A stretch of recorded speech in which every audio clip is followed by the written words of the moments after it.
Hey everybody, it's Micah. Today I went to the gym for the third time and I had a good time, but nothing really to report. Nothing especially interesting happened. Takai and I went, we exercised, and we came back, but it was a good day. I also recently finished reading Scott Adams' second book that I've been reading, Win Bigly.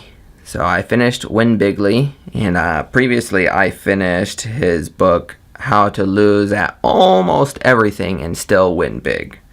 And what I want to do is quickly give just a couple thoughts about each of the books. So I think before I said that the first book, How to Lose at Almost Everything and Still Win Big, that was Scott Adams' book about how to persuade yourself. And Win Bigly is teaching how to persuade other people. And so in the first book, he talks a lot about his own experience growing up, how he became a cartoonist, the jobs that he had before becoming a cartoonist and how they influenced the path that he took. And he talks about the power of positive thinking and lots of different things like that. But I'll give you just a few of the interesting things to me right now.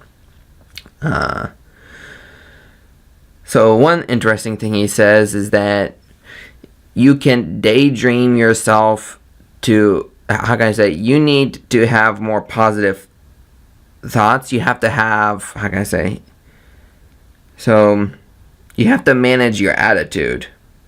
You have to manage your attitude, he says. And he says your attitude affects everything you do in your quest for success and happiness. So in order to manage your mood, a simple trick you might try involves increasing your ratio of happy thoughts to disturbing thoughts. If your life doesn't provide you with plenty of happy thoughts to draw upon, try daydreaming of wonderful things in your future. Now, I am a natural daydreamer. I often, especially in my 20s, not so much now, but I still do even now, but especially in my 20s, I was listening to music and studying Japanese and just daydreaming about all kinds of things. So I always felt good. And during that time, I always felt good. And I think maybe it's partially because I just kind of naturally daydream a lot. And it gives me a lot of happy thoughts inside my head.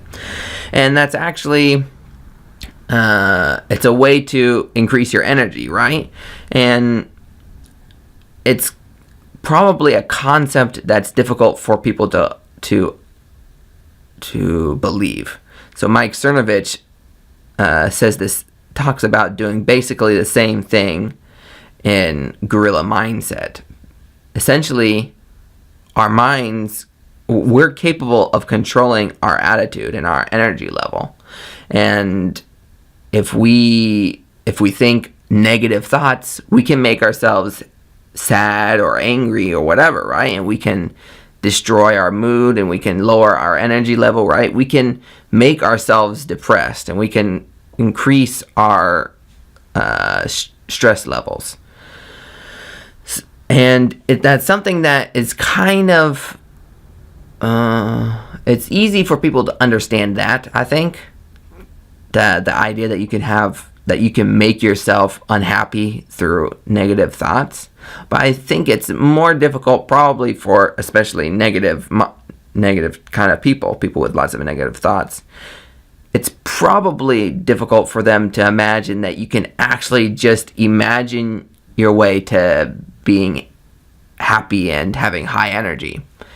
So that's it. In my own life, I've experienced times where I was almost constantly daydreaming and also constantly full of energy and happy thoughts. Let's see here.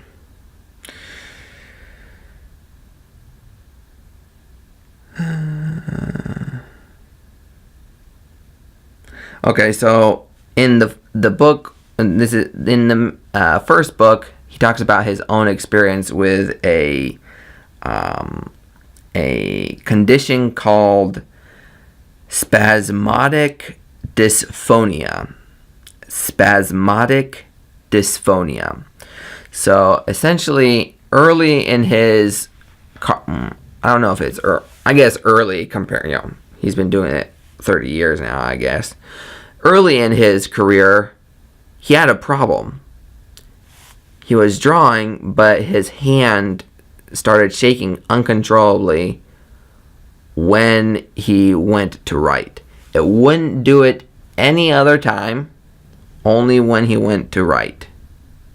And so he went to a doctor, and the doctor thought it was probably something mental, some mental problem. And but he wasn't really satisfied with the answer, and so he got some more help, and eventually what happened was he got lucky, right? So the title of the book, How to Fail at Almost Everything and Still Win Big. So he got very unlucky with this medical condition where he can't do his job. He trained himself to draw with his left hand, but of course that's not the same as using your main hand, right? So he had very bad luck, and he overcame it through luck by technology. At the time, the technology for drawing tablets was just coming into consumer level availability. And so he bought one. He started drawing with it. No problem. And what he says is, in addition to fixing the problem and not having it anymore, he also saved himself a ton of time and made himself a lot more money by, just saving a lot of time drawing his pictures. So he got very unlucky with a condition that affected his drawing, but he got very lucky with technology developed just at the right time to help him fix the problem. But he had another problem later, which was a much more serious problem. He had this spasmodic dysphonia in his vocal cords, which meant that when he tried to talk to people, he couldn't talk correctly. It wasn't a stutter, it was barely being able to piece together a few sentences because he couldn't get the words out. I'm not describing it as well as he does, but he described it as he described it as hell. He was isolated from people, he couldn't talk, talking on the phone was a challenge, but he had a very good attitude when he had spasmodic dysphonia. For example, he got offered to speak, I think early on when the condition was first coming on. I can't remember the details, so I might be messing up the details. But I think early on when he first had it, he wanted to know under what conditions the problem popped up. So in one-on-one conversations, he had problems, but he had a speaking job where he would speak in front of a large audience, and so he wanted to see if under those conditions he could speak, which is not exactly a timid thing to do. It's very brave of someone to try to do something like that. I think it mostly worked out, but I don't remember the details. Anyway,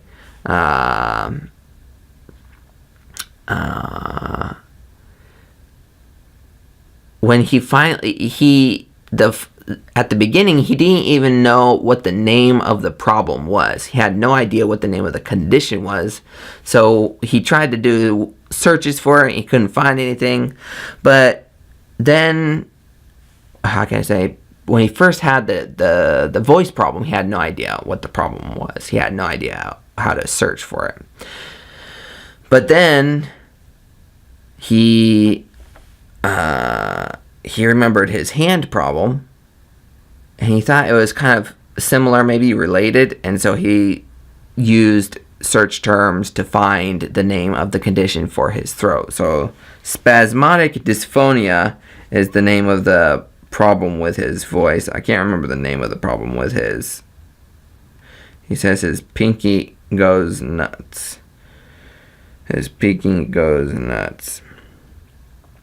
And let's see here. He says, come on.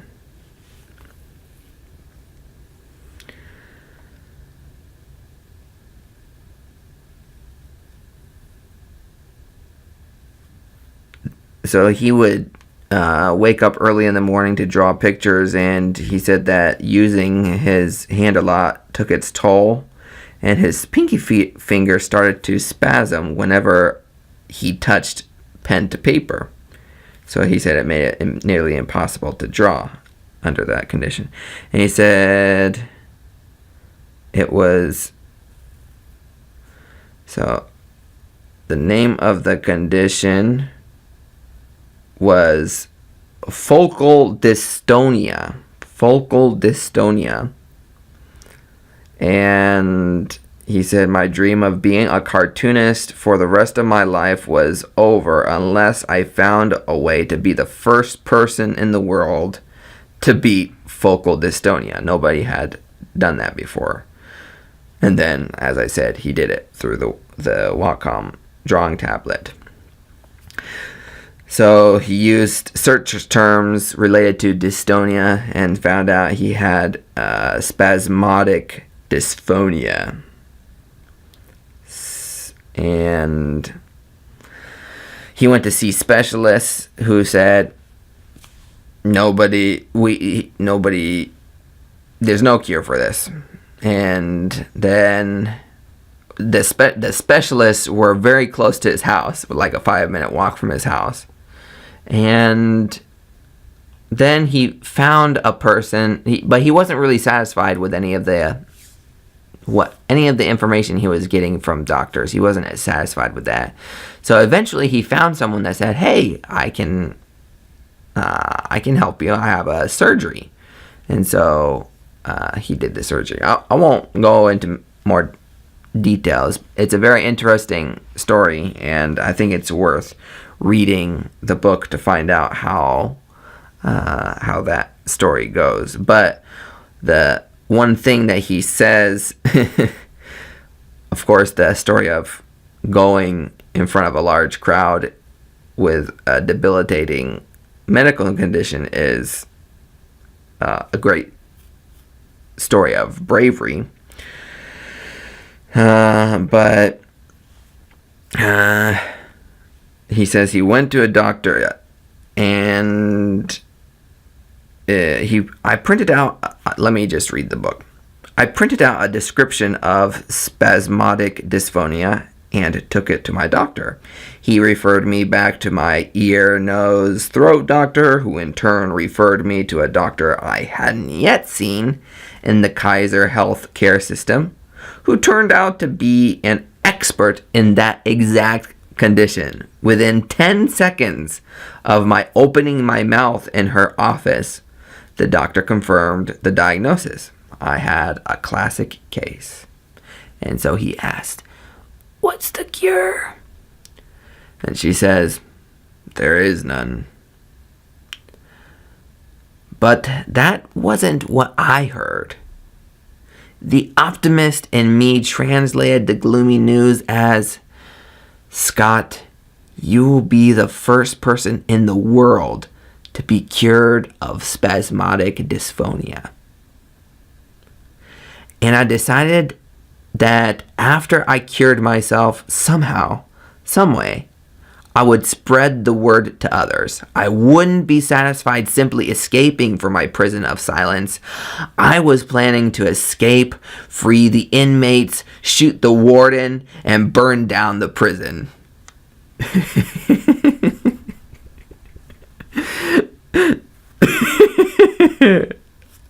I love this book. It's a very interesting frame of mind there. Oh man, good lord. It's been a lot longer than I thought. Okay, well, I'll give more thoughts on the other book tomorrow then. It's almost time for me to get ready to go to bed. So that's it for me, and I'll see you next time.